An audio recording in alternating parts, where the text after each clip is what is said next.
One of the things I found most interesting about The Long Walk was Stephen King's usage of his own author insert character.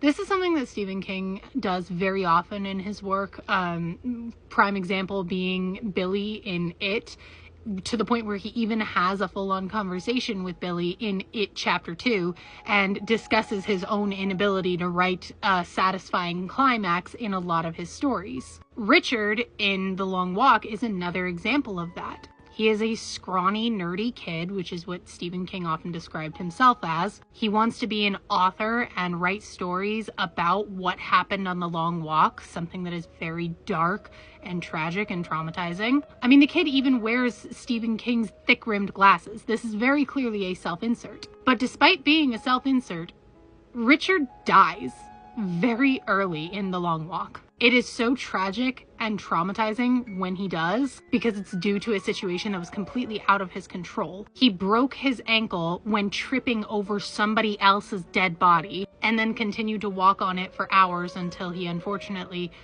got his ticket. Now, why would Stephen King write a self-insert character only to have them killed off so quickly and so unceremoniously? Now, bear in mind, I have not read The Long Walk. I know a lot about it. I have not read the story myself.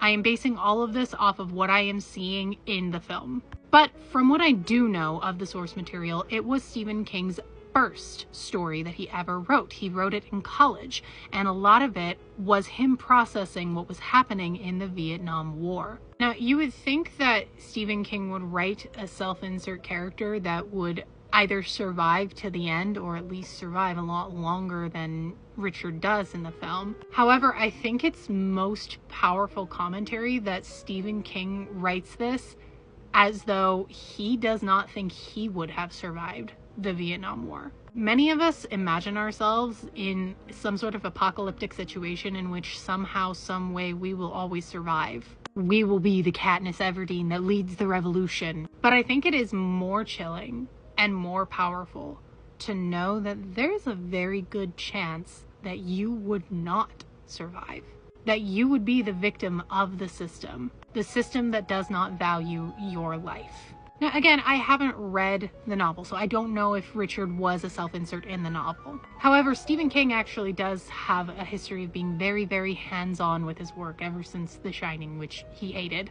Even though it was a better movie than the novel, that one I actually read. So the fact that this character was so like Stephen King, it does lead me to believe that that is the intended message behind it. For the audience to actually question themselves, would you survive? Chances are you wouldn't.